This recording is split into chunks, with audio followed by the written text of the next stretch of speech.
All right, welcome back. Today, we're diving into the really essential stuff, RF measurements for business band radio. The critical communications that power literally everything from our first responders to commercial fleets. Making sure these systems are reliable and compliant, it's not just a good idea, it's an absolute must. So let's get right into it. And just so you know where we are, this is part 4 of our big 10-part tutorial on RF testing using a spectrum analyzer. Today, our focus is squarely on the world of professional business radio systems. So, here's our game plan. First, we'll get the lay of the land, understand the environment we're working in.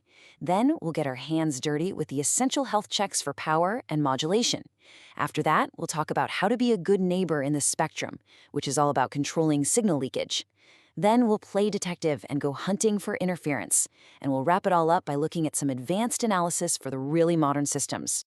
First up, the business radio landscape. You see, before we can even think about testing anything, we have to understand the world we're stepping into. And let me tell you, it is a very crowded world.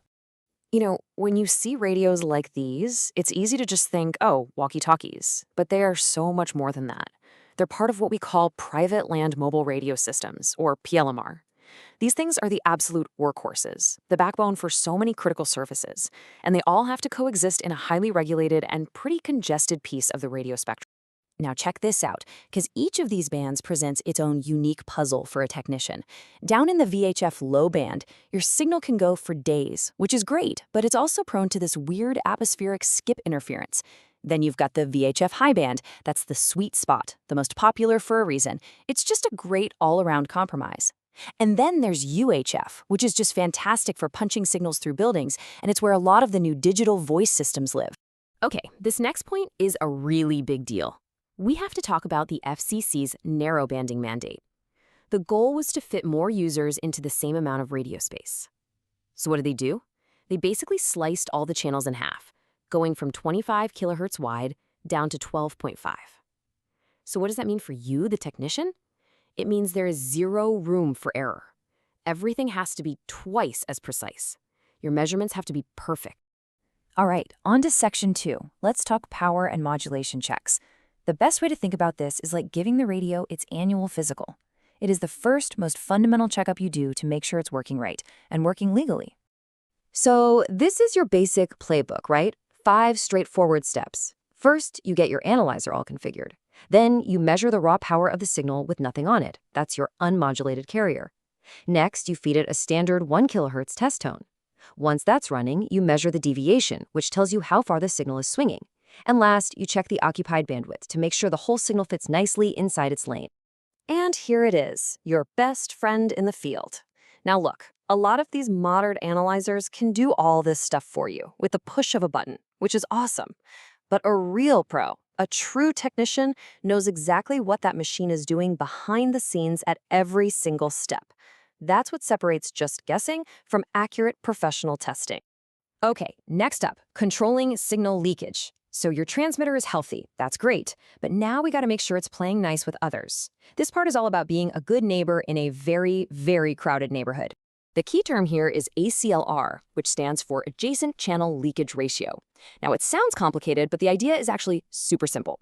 All it does is measure exactly how much of your signal's power is spilling out of its lane and leaking into the channels right next door.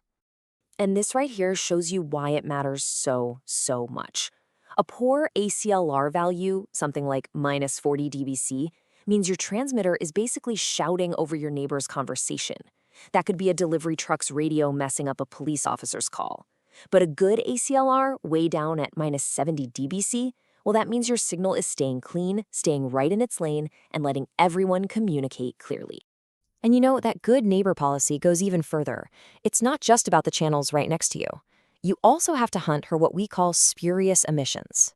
These are unwanted rogue signals that can pop up far away from your main frequency and cause all sorts of problems for completely different radio services.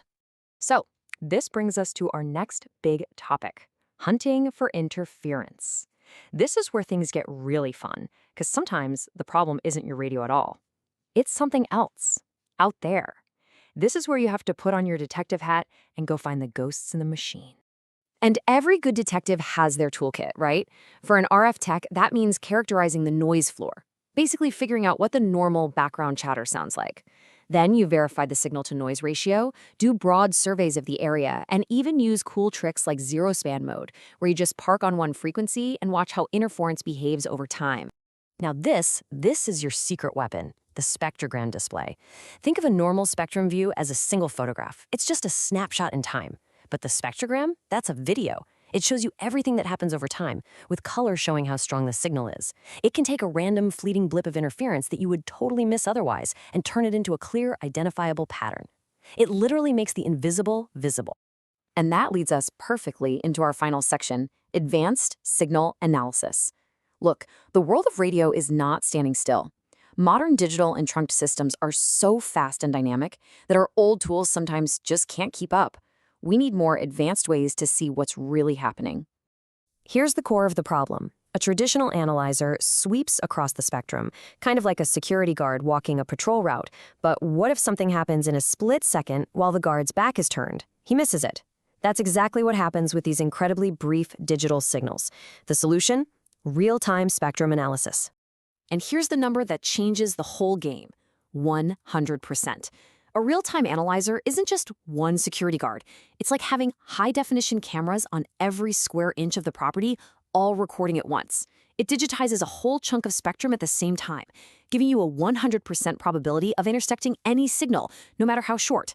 Nothing gets missed. And there's this quote from the source material that just nails it perfectly. The spectrogram reveals dynamic spectrum behavior impossible to observe with swept analyzers. Let that sink in for a second. We're not just talking about a better tool.